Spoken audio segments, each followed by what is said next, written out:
Sa dami ng babaeng pwedeng tawagin na modern Filipina icon, bakit si Salome Salvi ang pinag-uusapan? Yung love ko for visual art and yung parang creative hunger na nafe-feel ko, napupunan yun nung porn. Trained siya sa visual arts, painting, media, and performance. I would consider my main source of income pa rin talaga as Pornhub. Sa madaling salita, si Salome ay isang porn star. Si Salome raw ang bagong muka ng henerasyon ng feminism sa Pilipinas. Ano ba ang feminism? Empowered, independent woman siya, kaya siya mismo ang may kontrol sa katawan niya. Kaya nga ba ng isang tao na irepresenta ang buong hanay ng kababaihan? Maraming creators, including Salome, argue, I have the right to express myself. Another term for sex work that we can use is companionship work. Ano nga ba ang pagkakaiba nito sa pagpuputa? Louis Sangalang is the living embodiment of resilience, a former national Philippine MMA champion with an unblemished 5-0 record. Louis' victories extend far beyond the cage. He was diagnosed with a rare and aggressive cancer that statistically takes the lives of 1 in 2 patients. Louis not only survived but thrived, earning him the title of undefeated in life. His indomitable spirit saw him recently become the only Filipino cancer survivor to run and finish a full marathon in the North Pole. He then finished second on the remarkably successful Netflix spin-off show of President Donald Trump, The Apprentice Asia, which allowed him to transition to the corporate world, where he played a pivotal role in the growth of several multi-billion peso companies.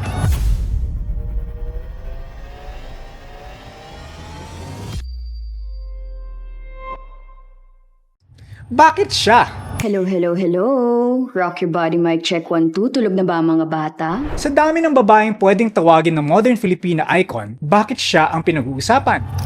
Si Salome Salvi ay isang adult content creator at artista ng Viva Max, isang Philippine-based streaming platform na kilala sa paggawa ng mga pelikula at mga seryeng sensitibo at sexual ang mga tema. At ngayon, ayon sa ilang mga netizens at media personalities, si Salome raw ang bagong muka ng henerasyon ng feminism sa Pilipinas. Hindi ito simpleng usapin ng personal choice or artistic freedom. Ang issue, sa isang bansang konserbatibo, reliyoso at may matibay na pananaw sa moralidad, paano nga ba natin pinipili, pinag-iisipan o hinuhubog kung sino ang modelo na makabagong babae? I've always been creative. I've always been into visual art. So yung love ko for visual art and yung parang creative hunger na nafe-feel ko, parang napupunan yun nung porn. Mula pa lang sa kanyang background, hindi typical si Salome Salvi. May fine arts degree siya mula sa University of the Philippines. Trained siya sa visual arts, painting, media, and performance. And para sa kanya, ang adult content ay hindi lang basta kabastusan. Kung hindi, isa itong anyo ng creative expression.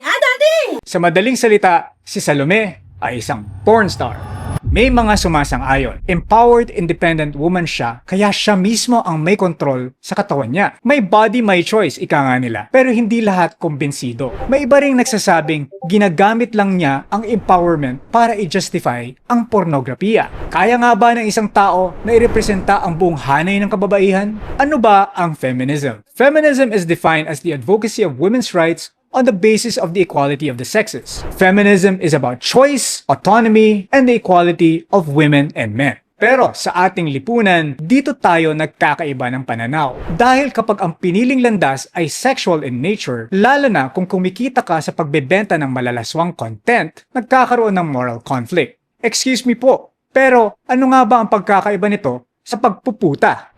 Kaya habang may humahanga sa tapang at authenticity ni Salome, marami pa rin ang tumututol o napapadalawang isip sa posisyon at mga opinyon nito. Hindi dahil babae siya, kung hindi dahil hindi malinaw kung siya nga ba talaga ang tamang muka ng pinaglalaban para sa kababaihan o kung ginagamit lang siya bilang isang simbolo ng mas malawak at mas mapanlinlang na layunin. Dahil hindi natin pwedeng pag-usapan si Salome o kahit sinong adult content creator nang hindi tinatalakay ang mas critical na tanong. Gaano nga ba kadaling ma-access ng kabataan ang ganitong content?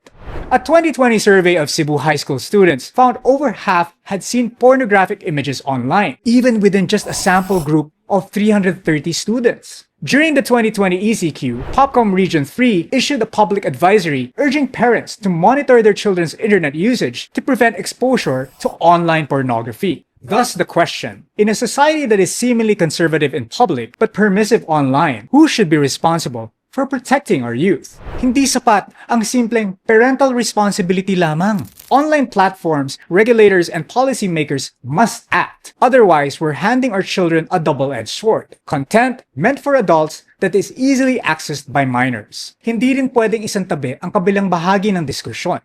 Ang kalayaan, freedom of expression, artistic freedom, and personal agency. Ika nga nila. Maraming creators, including Salome, argue, I have the right to express myself. At totoo naman, protektado ang free speech at expression sa bansa. Kahit provocative, kahit kontrobersyal. Pero, lahat ba ng malaya ay tama? At anong uri ng pananagutan ang kaakibat ng ganitong karapatan? Lalo na kung public figure ka at milyon ang pwedeng ma-expose sa ginagawa mo. Katulad ng Viva Max. Matapos ang matinding puna at batikos ng publiko at mambabata sa hypersexualized content, nakipag-partner ito sa MTRCB. Naglagay sila ng pin codes, content warnings at inilunsad ang Viva One bilang family-friendly alternative. Good move? Maybe. Pero ayon sa critics, ang popular content ng Viva Max ay karaniwan pa rin sexual. Simple or walang kwenta ang storya, kabataan ng cast at young male viewers pa rin ang target. More so, in a 2024 Senate hearing, MTRCB Chairperson Lala Soto Antonio admitted it is humanly impossible to regulate all these online curated content platform services, and confirmed that while Viva Max has voluntarily applied these measures, pin codes, content warnings, and a more wholesome channel, the public remains deeply concerned.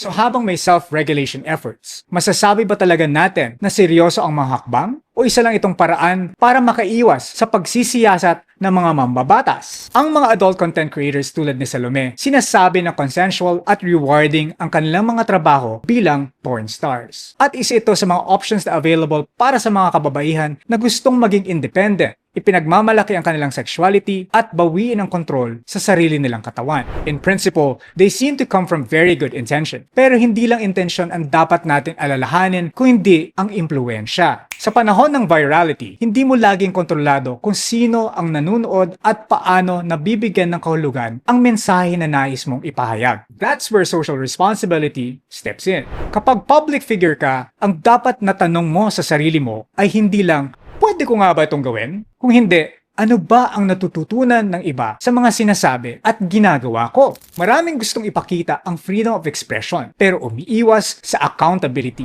Marami ring platforms na gustong kumita sa edgy, sexual, or sensitive content pero hindi handang magpatupad ng matitibay na safeguards para hindi ma-access ng mga menor de edad o managot sa maling mensaheng na ipapadala nito. Ang maayos na demokrasya ay hindi lang tungkol sa pagpapahayag ng ating mga karapatan. Dapat may balanse between rights and repercussions, expression, and ethics, personal freedom, and accountability.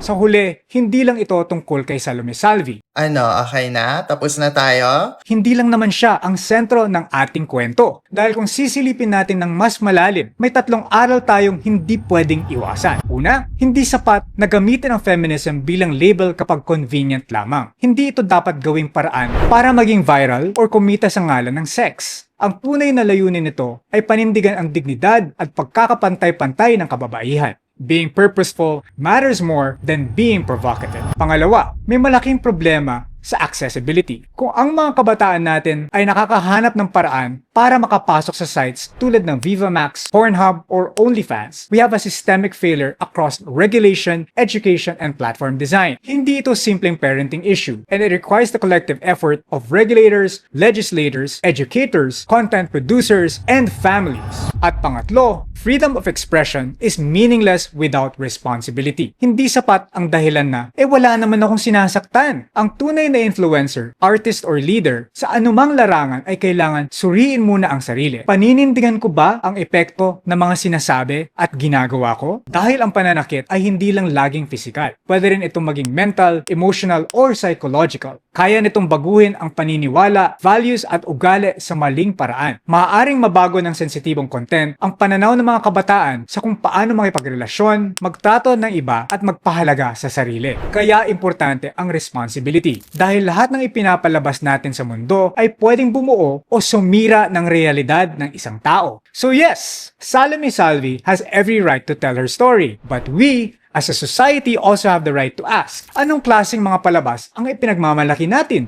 Sino ang nararapat na modelo ng female empowerment? At anong uri ng kinabukasan ang binubuo natin gamit ang ganitong content para sa susunod na henerasyon? Mga kapinat, this isn't about cancel culture. Ito ay mga tanong para ipaalala na bawat malayang kilos ay may mabigat na kahihinatnan. At kung nais natin na maiparating ang magandang mensahe ng kalayaan, dapat alam din nating lumugar sa ating mga pinaglalaban. Luis Sanggalang po, kami ay proud PGMN.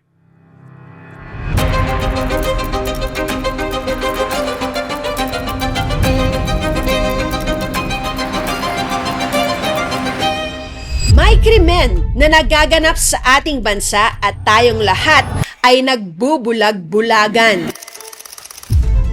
Bakit wala sa bilangguan ang mga porn stars at sexy stars sa Pilipinas? Illegal ang pornografiya sa ating bansa. Isa itong krimen. Paano sila hindi inaaresto? Ito na ba ang muka ng bagong hustisya? Spoiler alert!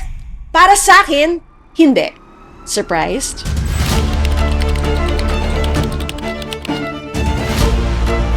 Kung hindi sila magaganda o maapil, matagal nyo na siguro silang kinancel. Yes, empowering magsuot ng sexy dahil ibang level ng confidence ang nadadala nito. Like, I go to a clinic every week, maintaining my looks and my body kasi very physical labor yung ginagawa namin. Ang pinaka naging matimbang sa aking research tungkol sa pornografiya ay ang role ko bilang magulang.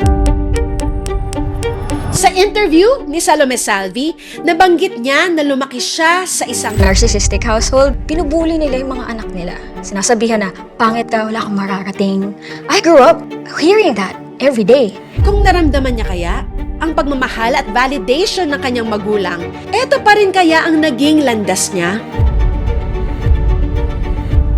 Advokasya ko ang female empowerment at ayon kay Salome Salvi, Yung parang creative hunger na nafe-feel ko, parang napupunan yun nung porn. gaano ba kababa ang confidence ng isang babae para gawing confidence boost ang pornografiya?